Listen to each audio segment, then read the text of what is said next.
నమస్కారం దూరదర్శన్ యాదగిరి వార్తలకు స్వాగతం. ముందుగా ప్రధానాంశాలు.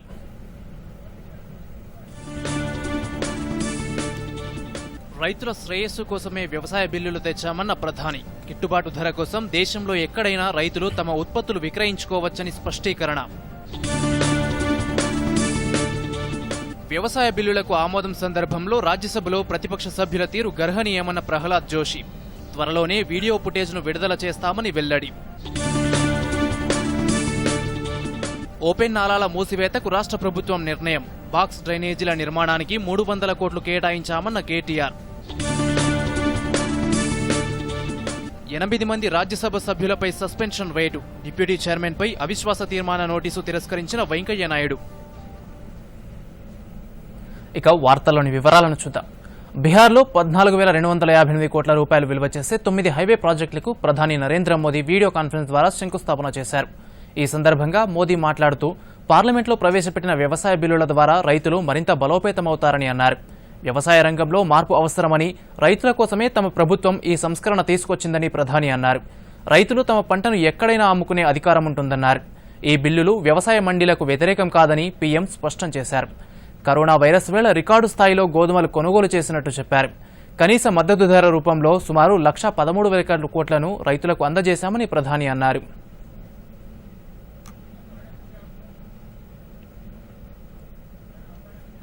अब तक उपज और बिक्री की जो व्यवस्था चली आ रही थी, जो कानून थे, उसने किसानों के हाथ पांव बांधे हुए थे.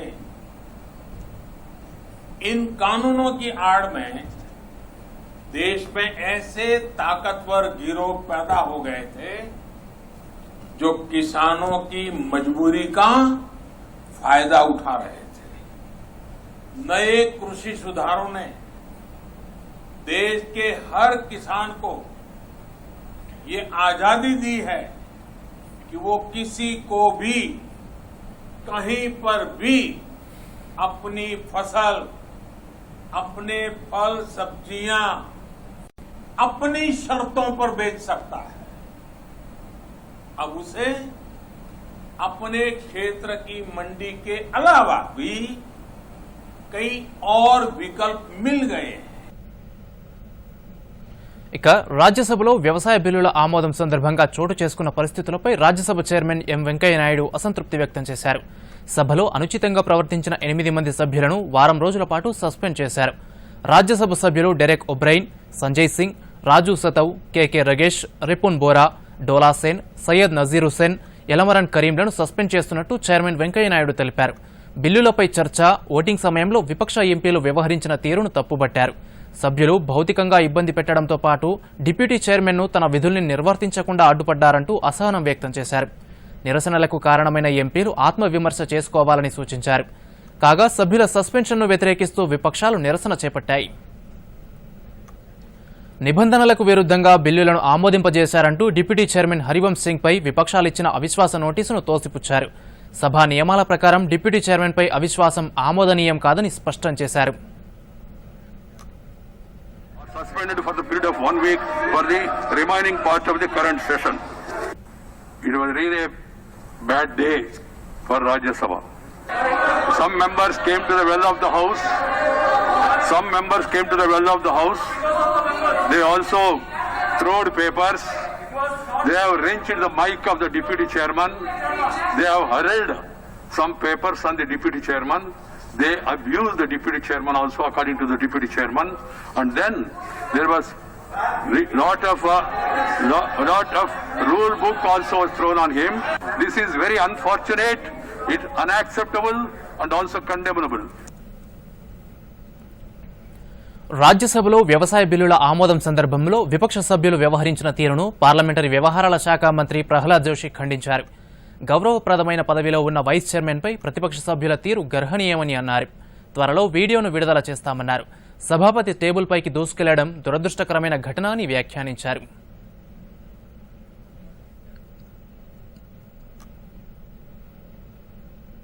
सभापति के ऊपर आपको हो सकता है तो मैं कोशिश कर रहा हूं, वो वीडियो भी हम रिलीज करने का कोशिश कर रहे हैं थप्पड़ तक गए हैं उपसभापति, जो अत्यंत गौरवान्वित नेता है, बिहार के है, ऐसे नेता के ऊपर इस हद तक गए हैं।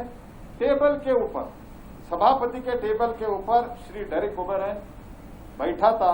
इसके दौर्भाग्यपूर्ण घटना राज्यसभा में और लोकसभा में भी कभी नहीं हुआ है। हुआ होगा कई विधानसभा में, लेकिन this is the first time and after repeated request that we are ready for the division. ప్రధానమంత్రి నరేంద్ర మోదీ ప్రవేశపెట్టిన పోషణ్ అభియాన్ పథకం మెదక్ జిల్లాలో సమర్థవంతంగా అమలవుతోంది. పోషణ్ అభియాన్ పథకం వల్ల గర్భిణీలు, బాలింతలకు ప్రతిరోజు పౌష్టికాహారం అందుతోంది.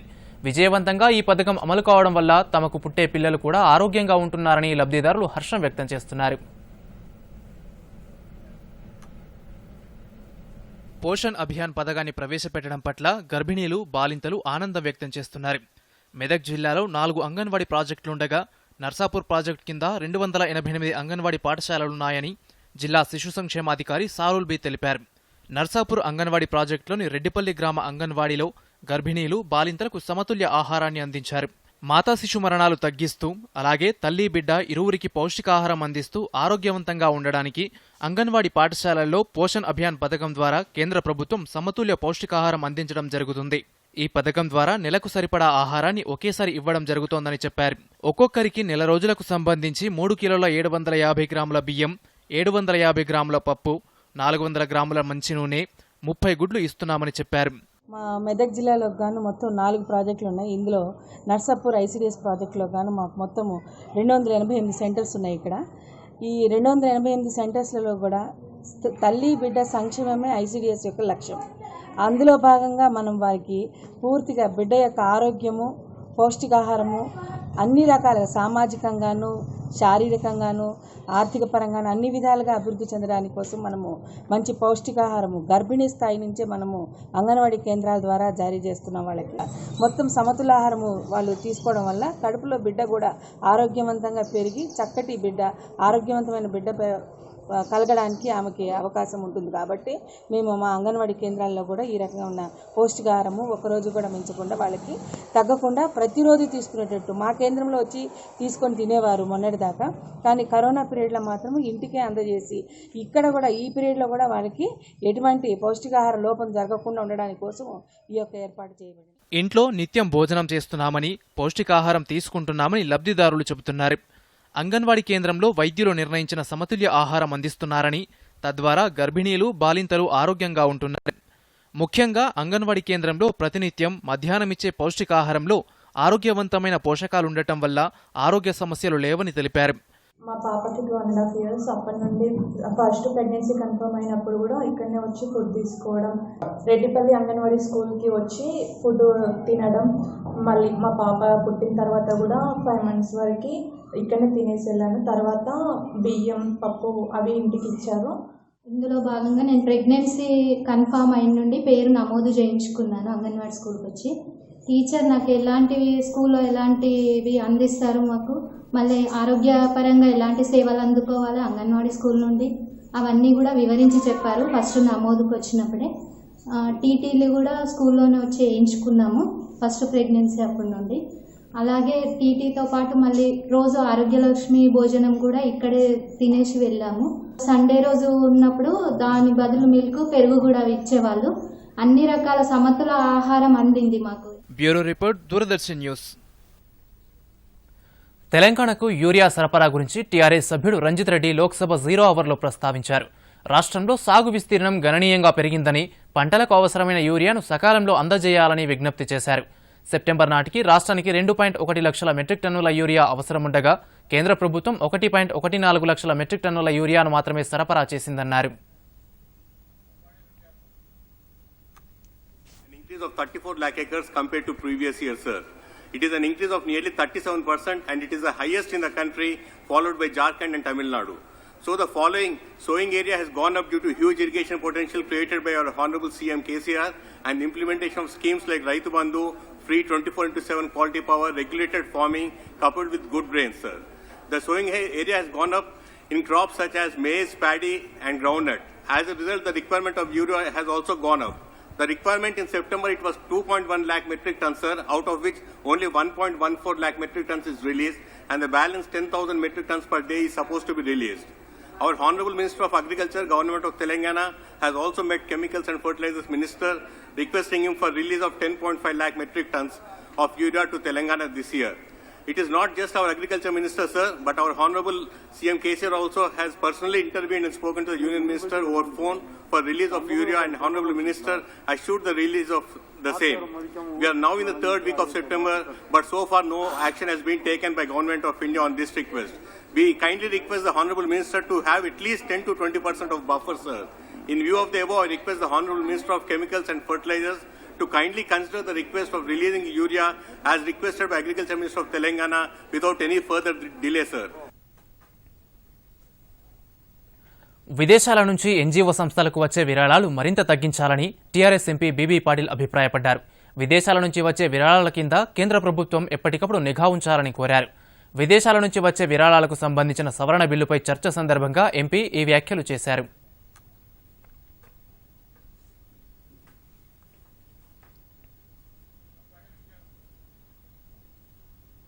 The bill can be termed as a means to crush dissent and concentrate powers in the hands of the government. Various proposals in the bill will only enhance government powers and restrict foreign-funded civil society work in India. The amendment bill seeks to prohibit public servants from receiving any foreign fundings and also proposes to reduce the use of foreign funds to meet the administrative cost by NGOs from the existing 50% to 20%. The bill would be used against the people who speak against the government, and it would give unbridled power to the government. The clause in this bill states that it will allow the central government to hold a summary inquiry to direct bodies with FCRA approval to not utilize the unutilized foreign contributions to receive the remaining portion of the foreign contribution. మత్స్య సంపదను పెంచి మత్స్యకారులకు ఆర్థిక భరోసా ఇచ్చేందుకు కేంద్ర ప్రభుత్వం అమలు చేస్తున్న మత్స్య సంపద పథకం సత్ఫలితాలిస్తోంది. కరోనా సమయంలో ఆత్మనిర్భర్ భారత్లో భాగంగా మత్స్యకారులకు ప్రభుత్వం చేయూతనందించడం పట్ల లబ్ధిదారులు హర్షం వ్యక్తం చేస్తున్నారు. దీనికి సంబంధించి మరిన్ని వివరాలు చూద్దాం. దేశవ్యాప్తంగా మత్స్య సంపదను పెంచి మత్స్యకారులకు ఆర్థిక చేయూతను అందించేందుకు కేంద్రం అనేక పథకాలను అమలు చేస్తోంది. ఇందులో భాగంగా కరోనా విపత్కర పరిస్థితుల్లో ప్రకటించిన ప్రధానమంత్రి మత్స్య సంపద పథకం సత్ఫలితాలిస్తోంది. వరంగల్ అర్బన్ జిల్లాలో 12,000 మంది మత్స్యకారులకు ఈ పథకం ద్వారా ఆర్థిక సహకారం అందుతోంది. ఆత్మనిర్భర్ భారత్లో భాగంగా కేంద్రం ప్రకటించిన మత్స్య సంపద పథకంతో తమకు ఆర్థిక భరోసా లభించిందని మత్స్యకారులు హర్షం వ్యక్తం చేశారు. నేను చేపలు అమ్ముకొని జీవనం కొనసాగిస్తూ ఉండేదాన్నండి. ఈ కోవిడ్ వల్ల కొంచెం మాకు చేపలు అమ్మడం కొంచెం తక్కువైపోయి మాకు 6 నెలల నుంచి చాలా ఇబ్బందులకు గురైనాము. ఇప్పుడు కొత్తగా స్కీమ్ పెట్టడం వల్ల ఆత్మనిర్భర్ భారత్ స్కీమ్ పెట్టడం వల్ల మత్స్యశాఖకు సార్ వాళ్ళని కలిసినప్పుడు మాకు ఇలా 25,000 స్కీమ్ ఉంది, తీసుకునేది ఉంటే బ్యాంకును సంప్రదించమని చెప్తే మేము అక్కడికి వెళ్ళామండి.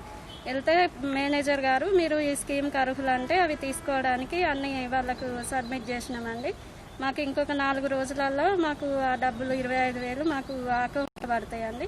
మేము ఇప్పుడు ఆ డబ్బులతోని తిరిగి మళ్ళీ వ్యాపారం కొనసాగించాలనుకుంటాను అండి. ఈ స్కీమ్ పెట్టినందుకు ప్రధానమంత్రి నరేంద్ర మోడీ గారికి ధన్యవాదాలు తెలియజేస్తున్నాను. ఈ కరోనా టైంలో చేపల వ్యాపారం సరిగా అమ్ముడుపోక చాలా ఇబ్బందులకు గురవుతున్నాను. ఇదే టైంలో నరేంద్ర మోడీ గారు పెట్టిన ఆత్మనిర్భర్ భారత్ ఈ స్కీమ్ గురించి తెలుసుకోవడం జరిగింది. అలాగే మత్స్యశాఖ అధికారులను కలవడం జరిగింది. ఈ స్కీమ్ గురించి చెప్పి మీకు అనుసంధానమైన బ్యాంకు కలవమని చెప్పారు. వాళ్ళని కలిస్తే ఈ స్కీమ్కు మీరు ఎలిజిబుల్ అని చెప్పారు. Kisan credit card 25,000 loan apply చేయడం జరిగింది. ఓకే అయింది. ఈ 4 రోజుల్లో అమౌంట్ పడడం జరుగుతుంది అని చెప్పారు. ఈ స్కీమ్ ఇచ్చినందుకు ఆత్మనిర్భర్ భారత్ ఈ స్కీమ్ ఇచ్చినందుకు దానికోసం మత్స్యశాఖకి వెళ్ళి అధికారులను కలిస్తే మీకు ఈ స్కీమ్ ఉందని చెప్పి మీ దగ్గరలో ఉన్న బ్యాంకులో కలవమని చెప్తే అక్కడికి వెళ్తే బ్యాంక్ మేనేజర్ గారిని కలిస్తే మీకు ఈ స్కీమ్ ఉన్నదని చెప్పారు. అక్కడ అప్లికేషన్ పెట్టుకోమంటే అప్లై చేసాము. చేసిన తర్వాత ఇప్పుడు కిసాన్ క్రెడిట్ కార్డుకి ఓకే అయింది. ఇంకొక 4-5 రోజులలో మాకు అకౌంట్లో డబ్బులు పడిన తర్వాత మేము మళ్ళీ తిరిగి ఇంతకుముందు ఎట్లా అయితే చేపలు అమ్ముకొని జీవనం కొనసాగిస్తునే వాళ్ళము ఇప్పుడు కూడా తిరిగి చేపలు అమ్ముకొని మళ్ళీ మంచిగా ఆర్థిక పరిస్థితి బాగుపడేలా చేసుకుంటాము. ఇలాంటి స్కీము ఈ టైంలో పెట్టినందుకు కేంద్ర ప్రభుత్వం గారికి, ముఖ్యంగా నరేంద్ర మోడీ గారికి ధన్యవాదాలు తెలియజేస్తాను. జిల్లా మత్స్యశాఖ అధికారి సురేష్ నాయుడు మాట్లాడుతూ కేంద్రం అమలు చేస్తున్న సంక్షేమ పథకాలపై జిల్లాలో అనేక అవగాహన కార్యక్రమాలు చేపట్టామని, మత్స్యకారులు పథకాలను వినియోగించుకోవడానికి ముందుకొస్తున్నారని అన్నారు. ఆత్మనిర్భర్ భారత్ ద్వారా మత్స్యకారులకు 10 రకాల చేపల ఉత్పత్తులపై కేంద్రం ఆర్థిక సహకారం అందిస్తుందని తెలిపారు. 20,050 కోట్లతో ప్రధానమంత్రి మత్స్య సంపద పథకం ద్వారా మత్స్యకారుల జీవన ప్రమాణాలు పెరుగుతాయని వివరించారు.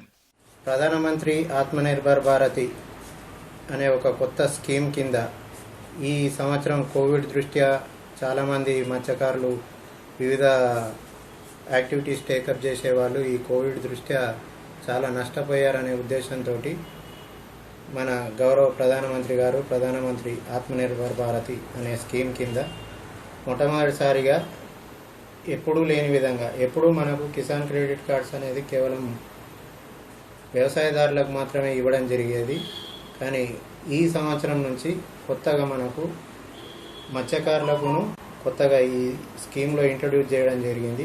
ఈ కిసాన్ క్రెడిట్ కార్డు యొక్క ముఖ్య ఉద్దేశం ఏంటి అంటే, ఎప్పుడైతే మనం ఈ మత్స్యకారులు వాళ్ళకు సంబంధించిన ఇన్పుట్స్ అంటే పెట్టుబడి వ్యవస్థలో ఏదైనా ప్రాబ్లం వచ్చినప్పుడు వీళ్ళు డైరెక్ట్గా పోయి బ్యాంకులను సంప్రదించి ఆ బ్యాంకుల నుంచి కొంత లోన్ రూపకంగా, అంటే దానికి అతి తక్కువ ఇంట్రెస్ట్ రేట్ తోటి, అంటే 30% తోటి మనకు ఇంట్రెస్ట్ రేట్ తోటి ఈ కిసాన్ క్రెడిట్ కార్డ్స్ ఇవ్వడం జరుగుతున్నది. Bureau report, Doordarshan news. నూతన రెవెన్యూ చట్టంలో భాగంగా తీసుకువస్తున్న ధరణి పోర్టల్పై ముఖ్యమంత్రి కేసీఆర్ రేపు సమీక్ష నిర్వహించనున్నారు. ప్రగతి భవన్లో ఉన్నతాధికారులతో జరిగే ఈ సమావేశంలో పోర్టల్ రూపకల్పనకు సమగ్ర సమాచారంతో రావాలని అధికారులను సీఎం ఆదేశించారు. రెవెన్యూ సంస్కరణలో భాగంగా రెవెన్యూ రికార్డులను పారదర్శకంగా నిర్వహించడానికి ధరణి పోర్టల్ రూపకల్పన జరగాలని సీఎం కేసీఆర్ ఆకాంక్షించారు. హైదరాబాద్ ఓపెన్ నాలాలపై క్యాపింగ్ నిర్మాణానికి 300 కోట్లతో ప్రత్యేక కార్యక్రమం నిర్వహిస్తామని మంత్రి కేటీఆర్ అన్నారు. 2 మీటర్ల కన్నా తక్కువ వెడల్పు ఉన్న నాలాలను బాక్స్ డ్రైనేజీలుగా మారుస్తామన్నారు. ఇలాంటి భారీ కార్యక్రమాన్ని సాధ్యమైనంత తొందరగా పూర్తి చేసేందుకు పకడ్బందీగా ప్రణాళికలు రూపొందించుకోవాలని అధికారులకు సూచించారు. 2 మీటర్ల కన్నా వెడల్పు ఉన్న నాలాలపైన నేషనల్ గ్రీన్ ట్రిబ్యునల్, సుప్రీంకోర్టు మార్గదర్శకాలకు అనుగుణంగా చర్యలు తీసుకుంటామని మంత్రి ఈ సందర్భంగా పేర్కొన్నారు. ఇప్పటికే జీహెచ్ఎంసీ వద్ద అన్ని నాలాలకి సంబంధించిన సమాచారం ఉందని, వీటితో పాటు నగరం విస్తరించిన నేపథ్యంలో ఆయా ప్రాంతాల్లో ఉన్న నాలాల సమాచారం సేకరించాలని ఈ సందర్భంగా మంత్రి జోనల్ కమిషనర్లకు, డిప్యూటీ కమిషనర్లకు ఆదేశాలు జారీ చేశారు. భారీ వర్షాల నేపథ్యంలో కేటీఆర్ సమీక్ష నిర్వహించారు.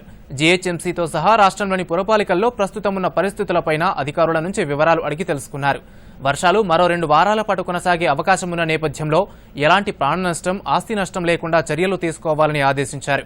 ఇందుకు సంబంధించిన ప్రణాళికలు సిద్ధం చేయాలని అధికారులకు సూచించారు. రానున్న 2 వారాల పాటు అధికారులు పూర్తి స్థాయిలో క్షేత్రంలో ఉండాలని, ఉద్యోగులందరికీ సెలవులు రద్దు చేయాలని పురపాలక శాఖ ముఖ్య కార్యదర్శి అరవింద్ కుమార్ని ఆదేశించారు. కేంద్ర ప్రభుత్వం తీసుకొచ్చిన వ్యవసాయ బిల్లులతో దేశంలో అగ్గిరాజుకుందని రాష్ట్ర మంత్రి తలసాని శ్రీనివాస్ యాదవ్ అన్నారు.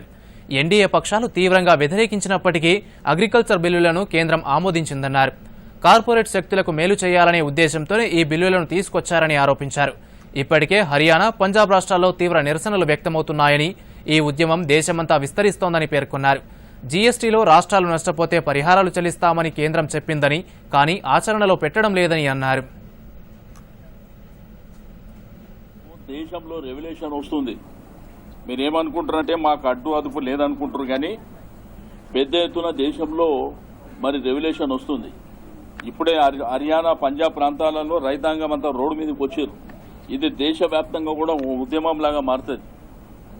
కాబట్టి దయచేసి కేంద్ర ప్రభుత్వాన్ని కూడా కొడుతున్నాం. ఇప్పటికైనా కానీ మించిపోయింది లేదు, మీరు విడ్రా చేసుకోండి. ఈరోజు ప్రజలు, ఈ దేశ రైతులు కూడా మరి మీ మీద ఆగ్రహంతో ఉన్నారు. స్వయంగా మీ మంత్రి గారే రిజైన్ చేసిన తర్వాత మీకు అంతకంటే ఆధారాలు అవసరం లేదు. వార్తలు ముగించే ముందు ముఖ్యాంశాలు మరోసారి. రైతుల శ్రేయస్సు కోసమే వ్యవసాయ బిల్లులు తెచ్చామన్న ప్రధాని. గిట్టుబాటు ధర కోసం దేశంలో ఎక్కడైనా రైతులు తమ ఉత్పత్తులు విక్రయించుకోవచ్చని స్పష్టీకరణ. వ్యవసాయ బిల్లులకు ఆమోదం సందర్భంలో రాజ్యసభలో ప్రతిపక్ష సభ్యుల తీరు గర్హనీయమన్న ప్రహ్లాద్ జోషి. త్వరలోనే వీడియో ఫుటేజ్ను విడుదల చేస్తామని వెల్లడి. ఓపెన్ నాలాల మూసివేతకు రాష్ట్ర ప్రభుత్వం నిర్ణయం. బాక్స్ డ్రైనేజీల నిర్మాణానికి 300 కోట్లు కేటాయించామన్న కేటీఆర్. 8 మంది రాజ్యసభ సభ్యులపై సస్పెన్షన్ వేటు. డిప్యూటీ చైర్మన్పై అవిశ్వాస తీర్మాన నోటీసు తిరస్కరించిన వెంకయ్య నాయుడు.